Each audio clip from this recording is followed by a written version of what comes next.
18 जुलाई को होने वाले राष्ट्रपति चुनाव में कुलदीप बिश्नोई हरियाणा विधानसभा में अपना मतदान नहीं कर पाएंगे, जबकि 89 विधायक अपना मतदान विधानसभा में कर सकेंगे। भारत निर्वाचन आयोग द्वारा हरियाणा के लिए नियुक्त किए गए निर्वाचन अधिकारी R.K. नांदल ने बताया कि निर्वाचन आयोग ने कुलदीप बिश्नोई को संसद भवन में मतदान करने की अनुमति दे दी है। इसलिए कुलदीप बिश्नोई दिल्ली में अपना मतदान करेंगे और मतदान का समय सुबह 10 बजे से लेकर शाम 5 बजे तक रहेगा। उन्होंने बताया कि राष्ट्रपति चुनाव निर्वाचन आयोग द्वारा नियुक्त किए गए सेंट्रल ऑब्जर्वर चंद्रशेखर कुमार और ऑब्जर्वर अनुराग अग्रवाल की देखरेख में होगा।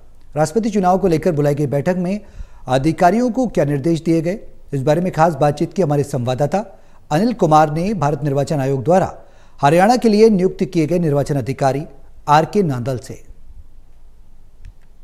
राष्ट्रपति चुनाव के लिए भारत निर्वाचन आयोग द्वारा नियुक्त किए गए हरियाणा के लिए निर्वाचन अधिकारी R.K. नांदल, इनसे जानते हैं कि राष्ट्रपति चुनाव को लेकर क्या तैयारियां हैं।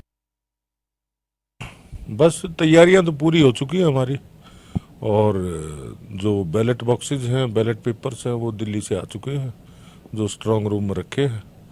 और अब तो बस परसों 18 तारीख को सुबह 10 बजे से 5 बजे तक चुनाव होना है। उसके लिए हमारी जो इलेक्शन कमीशन की गाइडलाइंस हैं, उसके हिसाब से पूरी तैयारियां कर ली हमने। नांदल साहब, सुरक्षा के लिए और चुनाव की तैयारियों के लिए आपने अधिकारियों की बैठक बुलाई है, उसमें क्या निर्देश दिए हैं?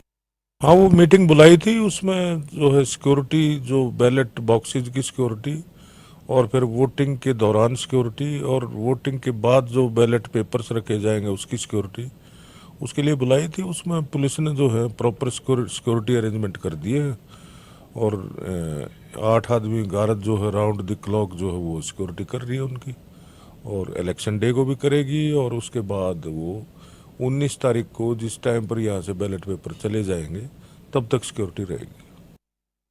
नांदल साहब, राष्ट्रपति चुनाव में कितने विधायक यहाँ मतदान करेंगे, और कुलदीप बिश्नोई को जिस तरह आपने पहले बताया कि वो संसद में अपना मतदान करेंगे, तो क्या कुलदीप बिश्नोई यहाँ भी मतदान कर सकता है?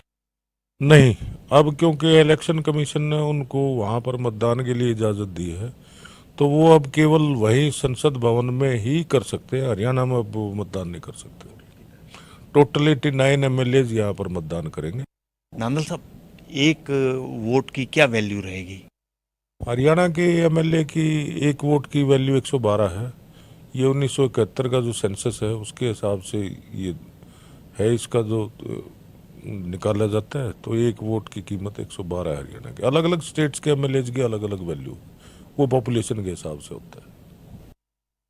नांदल साहब, आपने जिस तरह से बताया कि 10 बजे से लेकर 5 बजे तक मतदान होगा, मतदान के बाद जो बैलेट बॉक्स होगा उसकी सुरक्षा की क्या व्यवस्था की जाएगी, और वो भारत निर्वाचन आयोग कब पहुंचाया जाएगा? बस वो तो हमने स्ट्रांग रूम हरियाणा विधानसभा में ही बना रखा है। वोटिंग कंप्लीट होने के बाद उसी स्ट्रांग रूम में उनको रखा जाएगा, सील कर दिया जाएगा इलेक्शन ऑब्जर्वर की देखरेख में, और अगले दिन 19 तारीख को उसको ऑब्जर्वर्स की देखरेख में ही निकाल के और इलेक्शन कमीशन में लेके जाया जाएगा।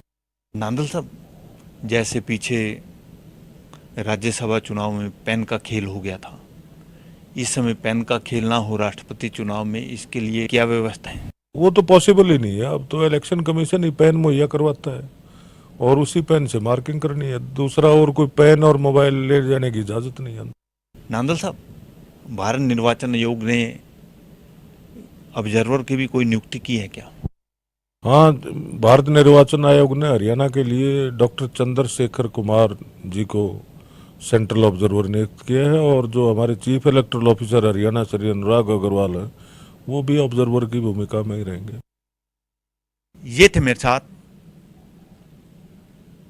राष्ट्रपति चुनाव के लिए भारत निर्वाचन आयोग द्वारा नियुक्त किए गए हरियाणा के लिए निर्वाचन अधिकारी R.K. नांदल। इन्होंने बताया कि राष्ट्रपति चुनाव की तैयारियां पूरी कर ली हैं। 18 जुलाई को सुबह 10 बजे से लेकर शाम 5 बजे तक मतदान होगा। Anil Kumar, total news, Chandigarh.